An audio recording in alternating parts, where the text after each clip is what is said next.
My name's Alex. I was first diagnosed in 2016 with adenoid cystic carcinoma. So I had a number of symptoms over a period of, realistically, when I look back, years that didn't get diagnosed properly. I went to and from my GP with problems with my ears, my sinuses, some headaches. It was only when I developed a really bad snore that sounded like a honking goose that my husband forced me to go see some specialists. And very quickly at that point, they put a scope up my nose and did some scans and realized that there was a big mass there.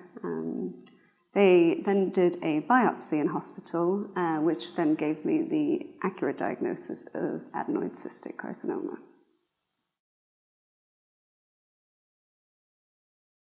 Very quickly after the diagnosis, a meeting was set up with various experts to assess how best to treat my cancer due to the location and the severity of the spread.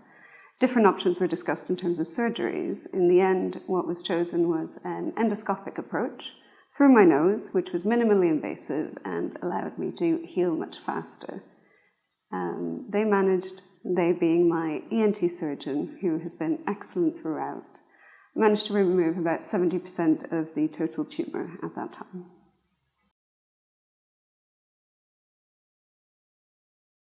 Following the surgery, I went over to the US and had proton radiotherapy and concurrent chemotherapy. It was a challenging period where I really was quite ill and quite far away from home. So I was very happy to get back at the end of a couple of months. Most people do simply have the radiotherapy. The concurrent chemotherapy was to provide a boost, shall we say, for the radiotherapy itself. So it was merely to activate that radiotherapy for an extra 5–10% potential effect. They didn't believe that it would improve the disease itself.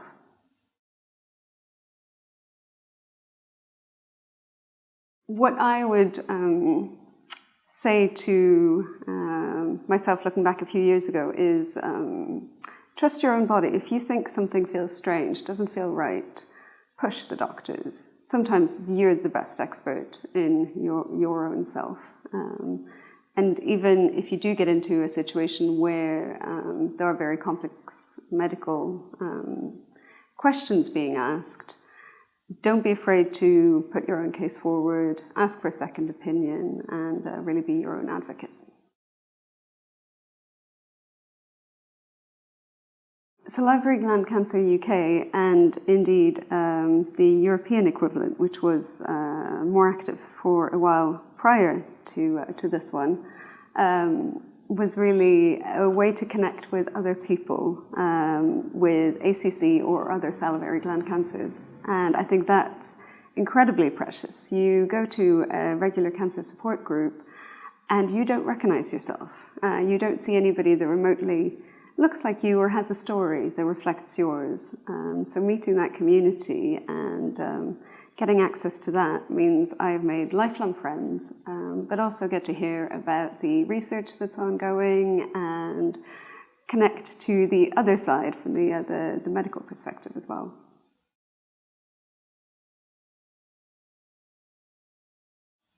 For me, what helped early on was perhaps not what helps everybody, but I enjoyed actually researching the disease, researching different treatment methods. That gave me a measure of control that I felt I had lost in my life. And then going forward, coming out of treatment, I found that a difficult period. I actually had some therapy to help me get a handle on what goes on in your head and how to not kind of go down spirals of anxiety and so on, because it is a disease that will run for years, and decades if you're lucky. Managing that long term is challenging. And I think having that support organisation again comes in to really helping that side of things. I was lucky enough to go through IVF and get pregnant a couple of years ago. It was something that I never thought would happen, and really changed my life forever. So I now have a young boy who's nearly 2, and you can see I'm smiling already. That's really changed my life completely. It makes it feel so much more precious than it ever did before. And yeah, I can't wait to get home to him tonight. The time when I actually had the slowest growth of my tumours in my lungs is while I was pregnant and when he was a baby. And I think that kind of smiling a lot helps.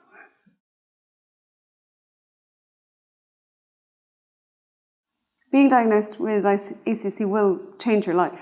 It undoubtedly will. It will probably shorten it. It will change your quality of life. But it is not your entire life. There's still the whole rest of it.